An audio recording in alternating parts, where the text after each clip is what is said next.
بظاہر بہت منطقی لگتی ہے۔ اگر نبی اکرم صلی اللہ علیہ وسلم نے 2 الگ نصاب دیے ہیں اور انہیں ملانے کا کوئی حکم کسی صحیح حدیث میں نہیں ملتا، تو پھر ہم انہیں کیسے ملا سکتے ہیں؟ جی، ان کی دلیل یہی ہے۔ یہ تو دین میں اضافے کی طرح محسوس ہوتا ہے۔ یہ دلیل تو اپنی جگہ بہت مضبوط ہے۔ بظاہر یہ دلیل بہت مضبوط ہے اور اسی وجہ سے بہت سے لوگ اس پر عمل کرتے ہیں۔ لیکن یہاں ہمیں تصویر کا دوسرا رخ بھی دیکھنا ہوگا، جو کہ جمہور فقہا یعنی امت کی اکثریت کا موقف ہے۔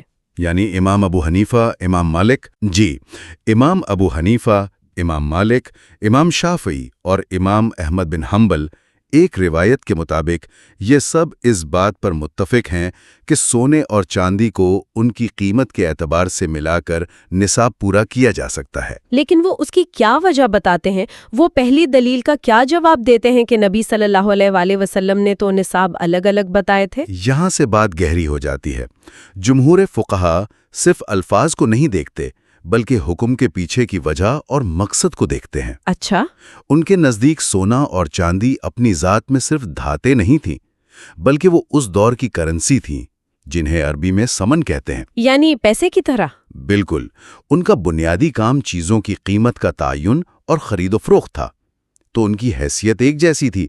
اس لیے اگر کسی کے پاس تھوڑا سونا اور تھوڑی چاندی ہے اور دونوں کو ملا کر ان کی قیمت کسی ایک کے نصاب کے برابر ہو جاتی ہے، مثلاً چاندی کے نصاب کے برابر؟ جی، مثلاً 52.5 تولہ چاندی کے برابر ہو جاتی ہے، تو وہ شخص شریعت کی نظر میں صاحب نصاب یعنی مالدار شمار ہوگا۔ اچھا، تو ان کے نزدیک اصل چیز مالیت کا ایک خاص سطح تک پہنچنا ہے، چاہے وہ سونے کی شکل میں ہو، چاندی کی، یا دونوں کو ملا کر۔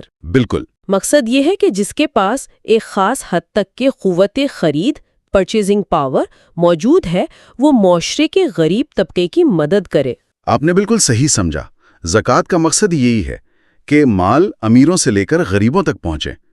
اگر ہم سونے اور چاندی کو الگ الگ رکھیں تو ہو سکتا ہے کہ ایک شخص کے پاس 80 گرام سونا اور 500 گرام چاندی ہو، جس کی آج کل لاکھوں میں قیمت بنتی ہے۔ جی، لاکھوں میں، لیکن وہ زکوٰۃ نہ دے، جبکہ ایک دوسرا شخص جس کے پاس صرف 90 گرام سونا ہے وہ زکوٰۃ دے رہا ہو۔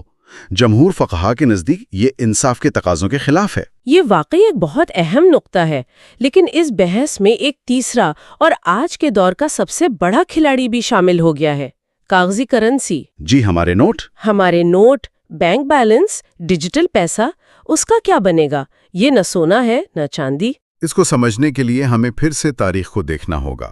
نبی صلی اللہ علیہ وسلم کے دور میں سونے کے دینار اور چاندی کے درہم 2 الگ الگ کرنسیاں تھیں جو بیک وقت چلتی تھیں۔ ٹھیک ہے۔ لیکن آج پوری دنیا میں ایک ہی نظام ہے۔ چاندی اب روزمرہ کے لین دین کی کرنسی نہیں رہی، وہ زیادہ تر ایک صنعتی دھات بن چکی ہے۔ صحیح۔ جبکہ سونا آج بھی عالمی سطح پر قدر کا معیار یعنی سٹور آف ویلیو اور معیشت کی بنیاد سمجھا جاتا ہے۔ ہمارے جیب میں جو نوٹ ہیں وہ اپنی ذات میں تو وہ صرف کاغذ ہیں، لیکن ان کی قدر اس اعتماد پر ہے کہ ان سے چیزیں خریدی جا سکتی ہیں۔ اور تاریخی طور پر یہ سونے کی رسیدیں ہوا کرتی تھیں۔ صحیح۔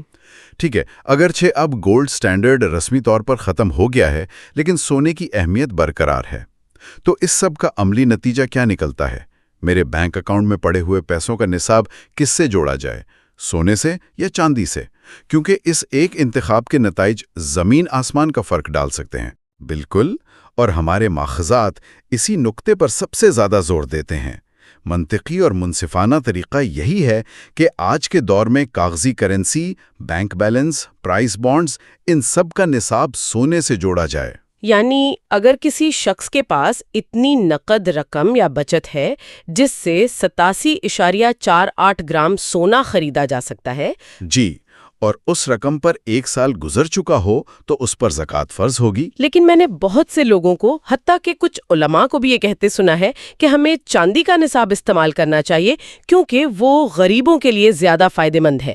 اس سے زیادہ لوگ زکوٰۃ دیں گے اور زیادہ پیسہ جمع ہوگا۔ اس میں کیا خرابی ہے؟ بظاہر یہ بات بہت اچھی لگتی ہے، لیکن ہمارے ماخذ کے مطابق حقیقت میں یہ ایک بہت بڑے ظلم کا باعث بن سکتی ہے۔ ظلم؟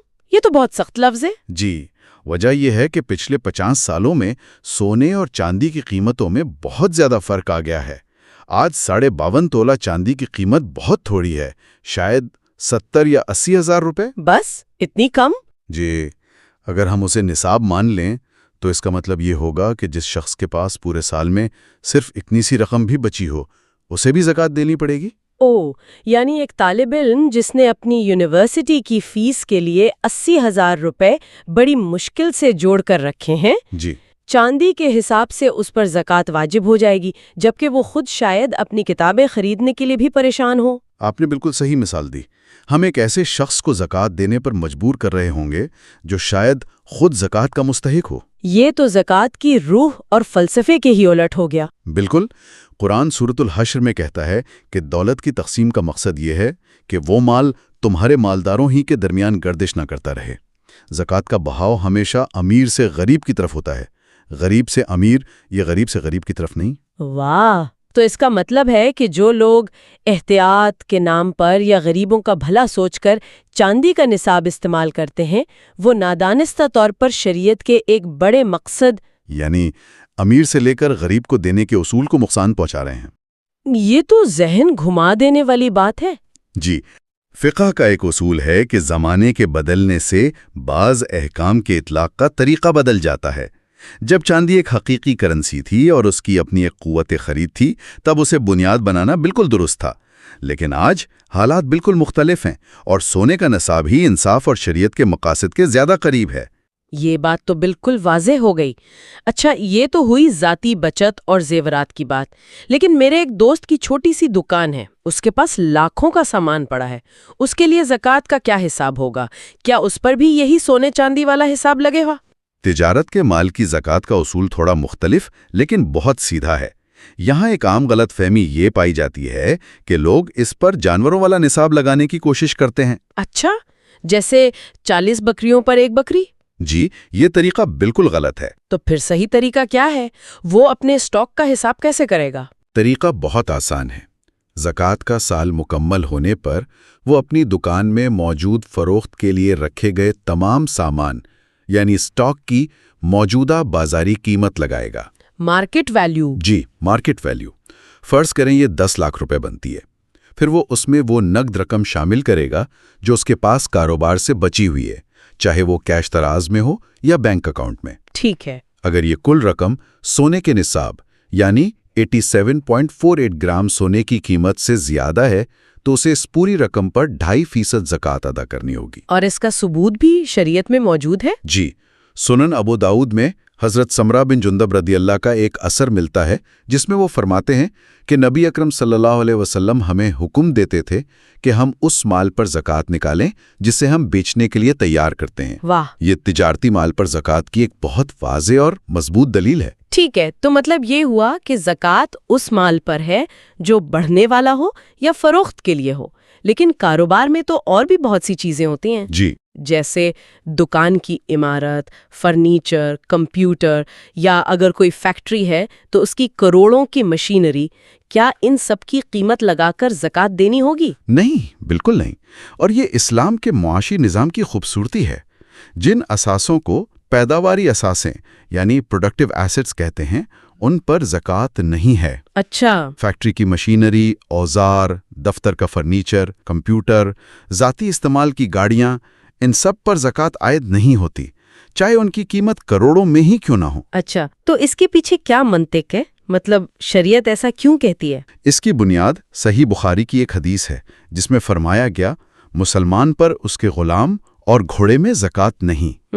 اس دور میں غلام اور گھوڑے کام کاج اور سواری کے لیے استعمال ہوتے تھے، یعنی وہ پیداواری اثاثیں تھے۔ فقہا نے اسی سے یہ اصول نکالا کہ زکوٰۃ پیداوار اور بچت پر ہے، پیداوار کے ذرائع پر نہیں۔ تو اس کے پیچھے حکمت کیا ہوئی؟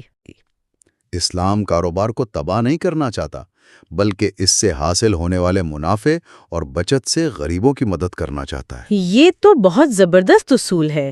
اچھا، ایک آخری سوال جو ذہن میں آ رہا ہے، ان لوگوں کا کیا ہوگا جو اپنی گاڑیاں یا جائیدادیں کرائے پر چلاتے ہیں، جیسے ٹیکسی، بسیں یا کرائے پر دیے گئے مکانات؟ جی، کیا انہیں ہر سال اپنی گاڑی یا مکان کی پوری قیمت پر زکوٰۃ دینی ہوگی؟ نہیں، یہاں بھی وہی اصول لاگو ہوگا۔